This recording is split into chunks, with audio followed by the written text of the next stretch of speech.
इस वीडियो में mix science जो है डिस्कस करेंगे। चलिए स्टार्ट करते हैं पहले क्वेश्चन से। यहाँ पे जो क्वेश्चन पूछा गया है कि अल्ट्रासोनिक साउंड जो होता है वो कौन सी बायोटेक्निक में यूज़ की जाती है। ऑप्शन देख लीजिए, सोनोग्राफी दिया गया है, ईसीजी दिया गया है, ईईजी दिया गया है, एक्सरे दिया गया है।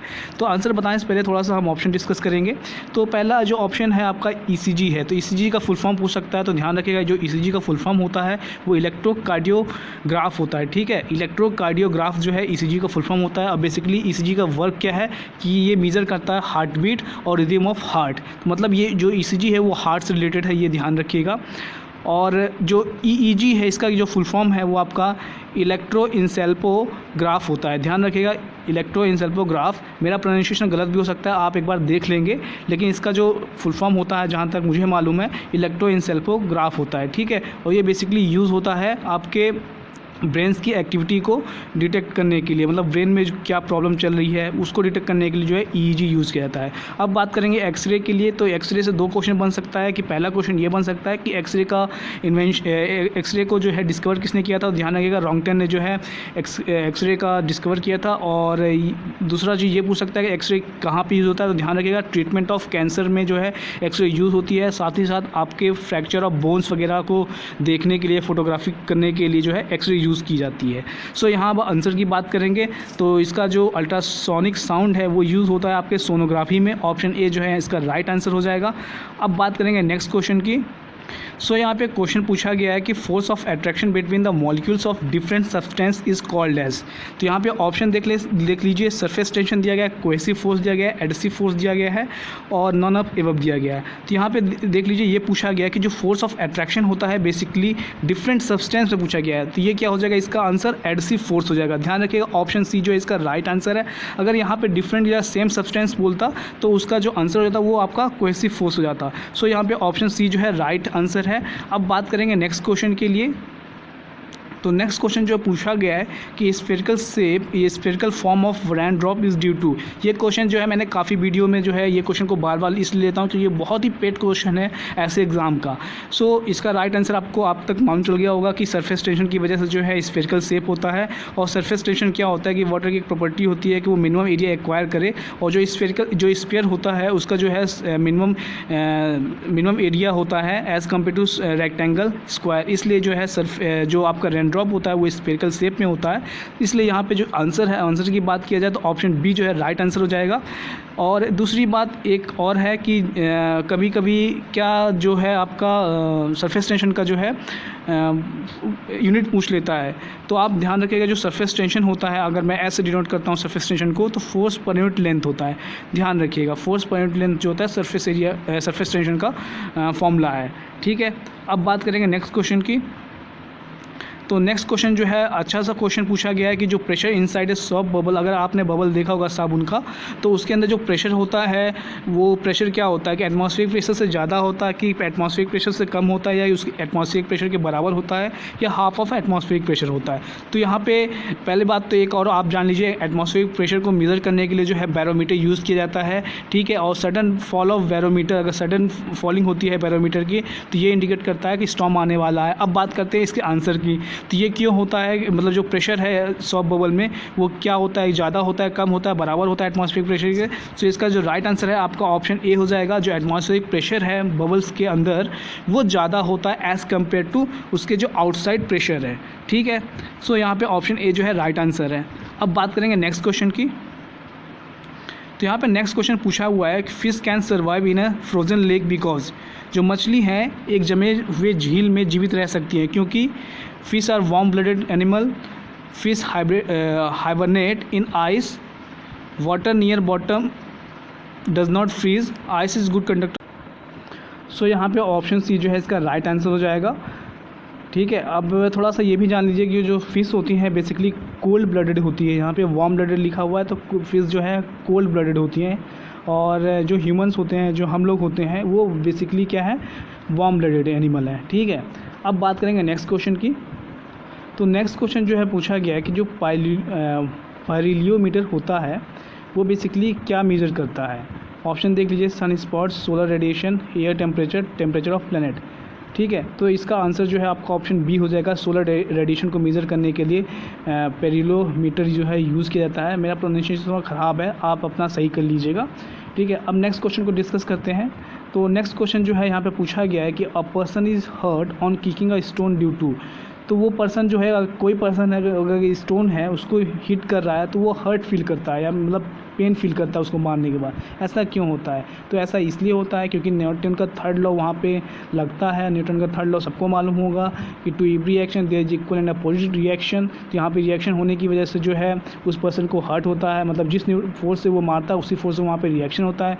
इसलिए यहाँ पे ऑप्शन सी जो है राइट आंसर हो जाएगा। और आपको ये भी बता दूँ कि न्यूटन के जो 3 लॉ है वो बहुत इंपॉर्टेंट है। पूछता है कि जो इनर्शिया है वो कौन से लॉ में आता है, तो ध्यान रखेंगे इनर्शिया जो है न्यूटन के फर्स्ट लॉ में आता है, ठीक है। तो ये सारी चीज़ें जो है आपको जानने लायक है और ध्यान देना चाहिए, ऐसे एग्जाम में ज़रूर पूछता है। अब बात करेंगे नेक्स्ट क्वेश्चन की। तो नेक्स्ट क्वेश्चन जो है पूछा हुआ है कि primary colour use in colour television. तो ये क्वेश्चन जो है मैंने पिछले वीडियो में डिस्कस किया था। अब तक आपको आंसर मालूम चल गया होगा कि इसका जो राइट आंसर है ब्लू ग्रीन रेड, यानी कि ऑप्शन सी है। और मैंने काफ़ी सारा पहले भी पिछले वीडियो में ये बताया था कि टेलीविज़न का आविष्कार किसने किया था। तो जॉन बेयर ने जो है टेलीविज़न का आविष्कार किया था। अब हम बढ़ते हैं नेक्स्ट क्वेश्चन की तरफ। सो नेक्स्ट क्वेश्चन जो है बहुत ही इंपॉर्टेंट क्वेश्चन है। इसमें बहुत सारी इंपॉर्टेंट अलग से जो इन्फॉर्मेशन की मैं आपको बताऊंगा, इसलिए आप ध्यान से सुनिएगा। तो यहाँ पे बेसिकली पूछा गया है कि जो एडल्ट ह्यूमन होते हैं उनमें कितने नंबर ऑफ मोलर टीथ होता है। तो थोड़ा सा हम टीथ के बारे में जान लेते हैं कि कितने टीथ ह्यूमंस में होते हैं जो एडल्ट होते हैं। तो 32 टीथ होते हैं, ये सबको मालूम है कि हमारे ह्यूमंस में जो है 32 टीथ होते हैं। और जो टीथ है वो 4 प्रकार के होते हैं। एक टीथ होता है इंसीजर, आपने सुना ही होगा। एक टीथ होता है कैनिन, ठीक है। और एक टीथ होता है प्रीमोलर, और जो लास्ट है वो मोलर टीथ होता है। ये 4 तरीके के जो टीथ हैं हमारे जॉ में, हमारे जबड़े में पाए जाते हैं, ह्यूमंस में पाए जाते हैं। और सबका अलग अलग फंक्शन होता है। जैसे जो इंसीजर है उसका काम होता है कटिंग करना, मतलब कुछ भी आप ले लें उसको कटिंग करने के लिए काम आता है। जो कैनिन है वो आपका टीयरिंग करने के लिए काम आता है। और जो प्रीमोलर टीथ है वो च्यूइंग के लिए काम आता है, च्यूइंग वगैरह करने के लिए। और जो मोलर टीथ है वो ग्राइंडिंग करने के लिए काम आता है, ठीक है। तो ये इनके यूजेस हो गए। अब एक क्वेश्चन और बन सकता है टीथ से कि जो बॉर्न बेबीज़ हैं उनमें जब टीथ आता है, मतलब कुछ महीने बाद टीथ आता है, तो सबसे पहला टीथ जो है कब निकलता है, मतलब first teeth come between which month. तो ध्यान रखिएगा, जो आपका 6 से लेके 8 के मंथ के बीच में पहला टीथ आता है बेबीज़ को, ये भी ध्यान रखिएगा।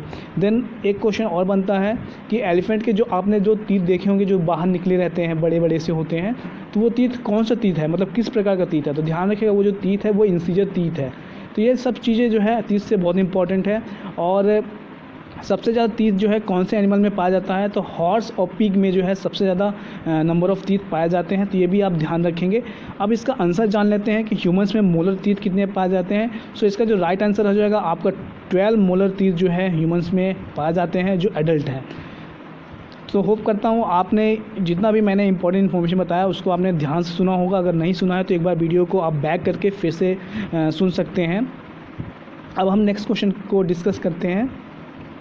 तो नेक्स्ट क्वेश्चन जो है यहाँ पे मेम्ब्रेन के बारे में पूछा हुआ है कि लंग्स को कवर करने के लिए कौन सा जो लंग्स को कवर करता है उस मेम्ब्रेन को क्या कहा जाता है। सो यहाँ पे ऑप्शन देख लीजिए। सो आंसर की बात किया जाए तो यहाँ पे ऑप्शन ए जो है राइट आंसर है, प्लीरा कहा जाता है। ये क्वेश्चन जो है बहुत सारे क्वेश्चन एग्ज़ाम में जो है रिपीट हो चुका था, स्पेशली ये क्वेश्चन जो है रेलवे के एग्ज़ाम में पूछा गया था, ठीक है। सो ऑप्शन ए जो है यहाँ पे राइट आंसर हो जाएगा। अब बात करते हैं नेक्स्ट क्वेश्चन की। ये इस वीडियो का लास्ट क्वेश्चन है और ये जो क्वेश्चन है वो करंट अफेयर से लिया गया है।